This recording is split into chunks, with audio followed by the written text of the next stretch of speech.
Good morning students. आज का अपना टॉपिक है ओम का नियम, चैप्टर नंबर 3 विद्युत धारा, और ये है पार्ट नंबर 7।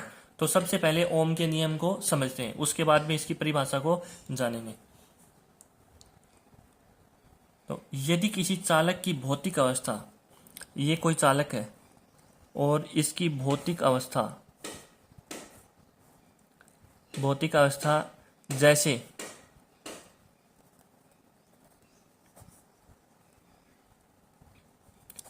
जैसे ताप, लंबाई और क्षेत्रफल स्थिर रहे तो चालक के सिरों पर आरोपित विभवांतर उसमें से प्रवाहित होने वाली धारा के समानुपाती होता है। चालक के सिरों पर आरोपित विभवांतर उसमें से प्रवाहित होने वाली धारा के समानुपाती होता है। ये चालक है और इस चालक पर V विभवांतर आरोपित किया गया है तथा चालक की भौतिक अवस्थाएं समान है, स्थिर है, ताप, लंबाई और क्षेत्रफल। तो चालक के सिरों पर आरोपित विभवांतर उसमें से प्रवाहित धारा के समानुपाती होता है, V प्रोपोर्शनल I। ये ओम का नियम है। यहां से V बराबर आ जाएगा RI, जहां R क्या है? समानुपाती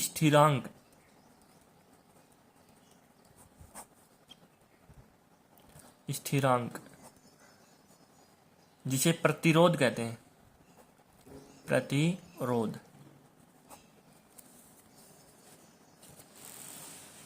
अब परिभाषा, ओम के नियम की परिभाषा लिखते हैं। यदि किसी चालक की भौतिक अवस्था जैसे ताप, लंबाई और क्षेत्रफल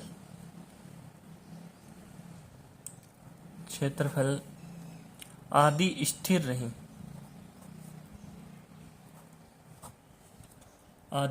रहें तो चालक के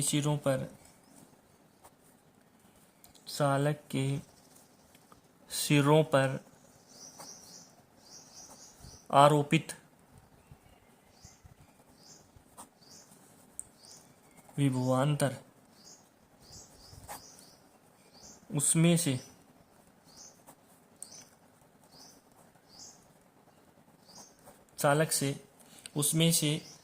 प्रवाहित होने वाली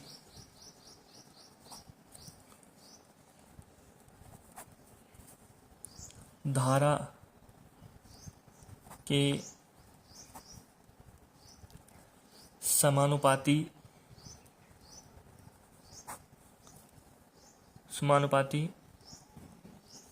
होता है। यह उनका नियम है। एक बार वापस से देखते हैं परिभाषा। यदि किसी चालक की भौतिक अवस्था जैसे ताप, लंबाई, क्षेत्रफल आदि स्थिर रहें तो चालक के सिरों पर आरोपित विभवांतर उसमें से प्रवाहित होने वाली धारा के समानुपाती होता है, V proportional to I। V क्या है? चालक के सिरों पर आरोपित विभवांतर। यहां V चालक के सिरों पर आरोपित विभवांतर, चालक के सिरों पर आरोपित विभवांतर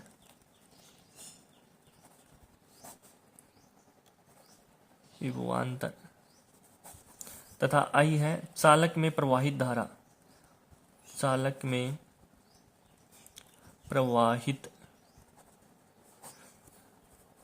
धारा।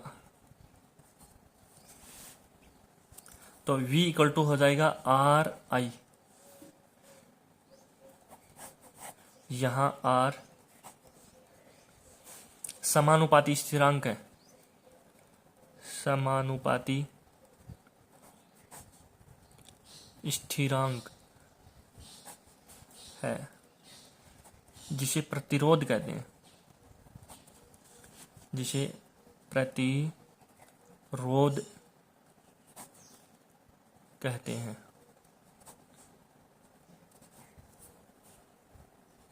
अब प्रतिरोध के बारे में जानेंगे कि प्रतिरोध किसे कहते हैं। प्रतिरोध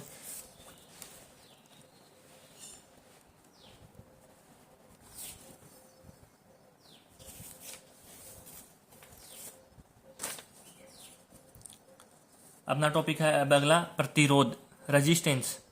किसी पदार्थ में धारा प्रवाह में उत्पन्न बाधा, किसी पदार्थ में धारा प्रवाह में उत्पन्न बाधा या रुकावट या व्यवधान प्रतिरोध कहलाता है। प्रतिरोध क्या है? बाधा है या रुकावट है या व्यवधान है किसी चालक तार का, जो विद्युत धारा के प्रवाह को नहीं होने देता। किसी पदार्थ में धारा प्रवाह में उत्पन्न बाधा, रुकावट या व्यवधान प्रतिरोध कहलाता है। तो अपन ने क्या पढ़ा था? V बराबर आर आई, ओम के नियम से पढ़ा था अभी। यहाँ से R इक्वल टू हो जाएगा V अपॉन आई। तो इसकी दूसरी परिभाषा देखो, R बराबर हो जाएगा V अपॉन आई, मतलब चालक तार पर आरोपित विभवांतर तथा चालक तार में बहने वाली धारा के अनुपात को प्रतिरोध कहते हैं। यदि किसी चालक के सिरों पर आरोपित विभवांतर तथा उसमें से बहने वाली धारा का अनुपात प्रतिरोध कहलाता है या प्रतिरोध के तुल्य होता है। किसी चालक के सिरों पर आरोपित विभवांतर तथा उसमें से बहने वाली धारा का अनुपात प्रतिरोध कहलाता है या प्रतिरोध के तुल्य होता है। यदि चालक के सिरों पर आरोपित विभवांतर V व धारा के मध्य खींचा गया ग्राफ एक सीधी रेखा प्राप्त होती है जिसका ढाल प्रतिरोध होता है। देखो, चालक के सिरों पर आरोपित विभवांतर V, चालक के सिरों पर आरोपित विभवांतर V तथा धारा के मध्य खींचा गया ग्राफ एक सीधी रेखा प्राप्त होती है। ये देखो, सीधी रेखा प्राप्त होती है जिसका ढाल, इस रेखा का ढाल प्रतिरोध के तुल्य होता है। ढाल M, ढाल को बोलते हैं प्रवणता या ढाल, और जिसको M से डिनोट करते हैं टेन थीटा बराबर V अपॉन आई। V चालक तार के सिरों पर आरोपित विभवांतर तथा I चालक तार में प्रवाहित धारा। तो ढाल या प्रवणता या फिर R प्रतिरोध बराबर हो जाएगा V अपॉन आई, और ये एंगल हो गया थीटा। अब प्रतिरोध का मान अलग अलग ताप पर अलग अलग होता है। देखो, ये V है और ये I, ये T1 ताप पर है और ये T2 ताप पर है। ये वाला एंगल है, बड़े वाला एंगल है θ1 और छोटे वाला एंगल है θ2। तो यहाँ पर T1 ज़्यादा है T2 से, θ1 ज़्यादा है θ2 से, तो R1 ज़्यादा होगा R2 से।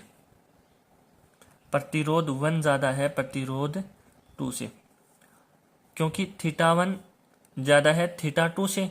तो अगर θ1 ज़्यादा है तो tan θ1 का मान ज़्यादा होगा tan θ2 के।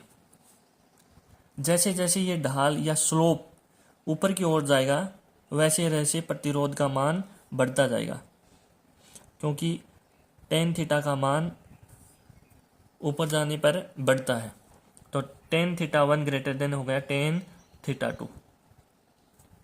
अलग अलग धातुओं के लिए भी प्रतिरोध का मान अलग अलग होता है। जैसे दो धातुएं हैं यहाँ पर, ये हो गया प्रतिरोध, ये हो गई विद्युत धारा।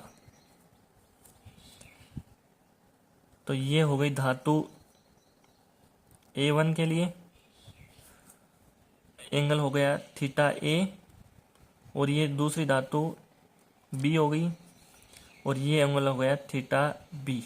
तो यहाँ प्रतिरोध ए धातु का ज़्यादा होगा प्रतिरोध बी धातु से, क्योंकि थीटा ए का मान ज़्यादा है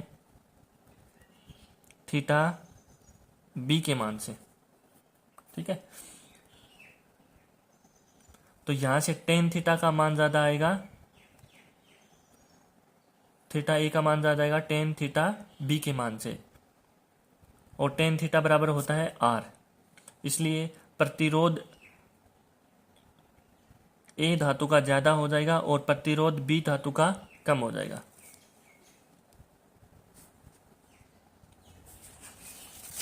अब आगे चलते हैं। अपन ने पढ़ा है प्रतिरोध का सूत्र R बराबर V/I। ठीक है, अगर V बराबर कर दें अपन 1 वोल्ट और I बराबर कर दें 1 एम्पियर, तो R बराबर हो जाएगा 1 ओम। तो प्रतिरोध की परिभाषा 1 ओम प्रतिरोध की परिभाषा, यदि किसी चालक तार के सिरों पर आरोपित विभवांतर 1 वोल्ट हो तो उसमें और उसमें बहने वाली धारा 1 एम्पियर हो, तो चालक तार का प्रतिरोध ही 1 ओम प्रतिरोध होता है। 1 ओम की परिभाषा हो जाएगी, यदि किसी चालक तार की भौतिक अवस्था स्थिर रहे, चालक तार की भौतिक अवस्था जैसे ताप, लंबाई और क्षेत्रफल स्थिर रहे,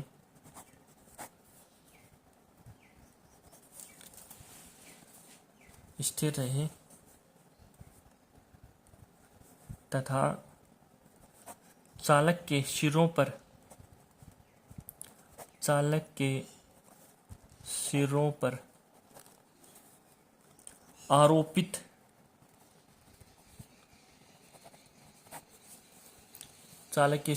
आरोपित विभवांतर 1 वोल्ट हो और चालक में से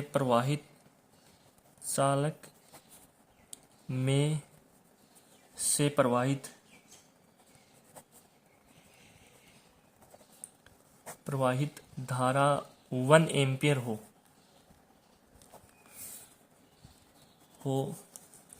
तो चालक का प्रतिरोध 1 ओम हो, तो चालक का प्रतिरोध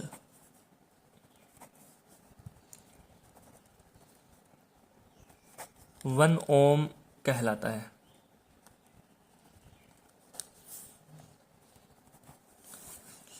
देखो, चालक के सिरों पर आरोपित विभवांतर 1 वोल्ट हो और चालक में से प्रवाहित धारा 1 एम्पियर हो, तो चालक का प्रतिरोध ही 1 ओम प्रतिरोध होता है, या चालक का प्रतिरोध ही 1 ओम प्रतिरोध कहलाता है।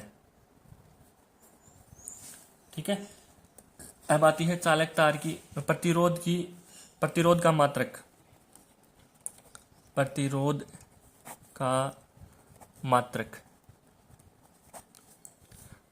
का मात्रक R बराबर होता है V/I, विभवांतर का वोल्ट और I का मात्रक हो जाएगा एम्पियर। तो प्रतिरोध का मात्रक हो गया वोल्ट पर एम्पियर या फिर ओम, दूसरा मात्रक हो गया ओम। प्रतिरोध का मात्रक R बराबर V/I, वोल्ट पर एम्पियर या फिर ओम। अब है प्रतिरोध की विमा, R की विमा।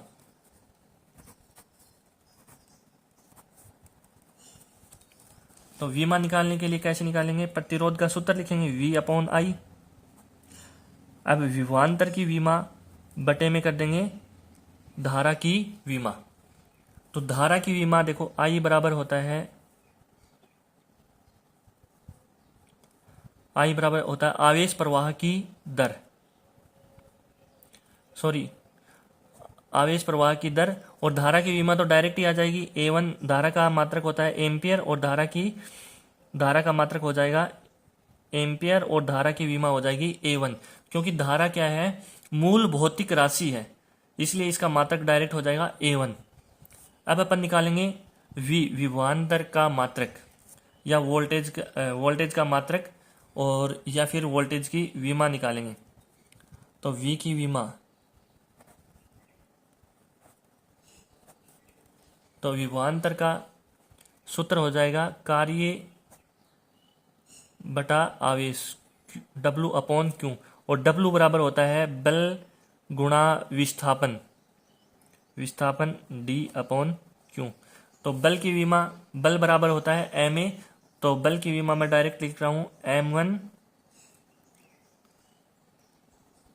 L1 T-2, और विस्थापन की विमा हो जाएगी L1, और आवेश बराबर देखो यहां से आ जाएगा आवेश बराबर IT, Q बराबर IT, तो I की विमा हो जाएगी A1 और T की हो जाएगी T1, तो यहां पर नीचे आ जाएगा A1 T1।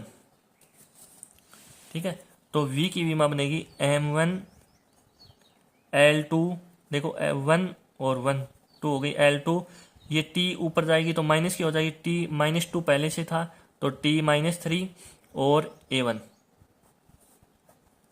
ये आ गई विमा V की। अब R की विमा लिखनी है, तो R की विमा बराबर हो जाएगा V की विमा बटा I की विमा। V की विमा ये अपने पास M1 L2 T-3 A1। ठीक है, अब I की विमा रख देंगे नीचे, I की विमा कितनी है A1।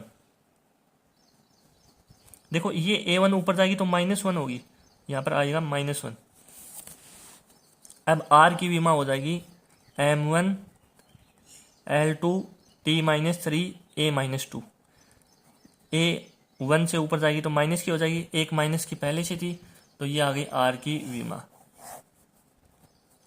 Thank you for watching this video.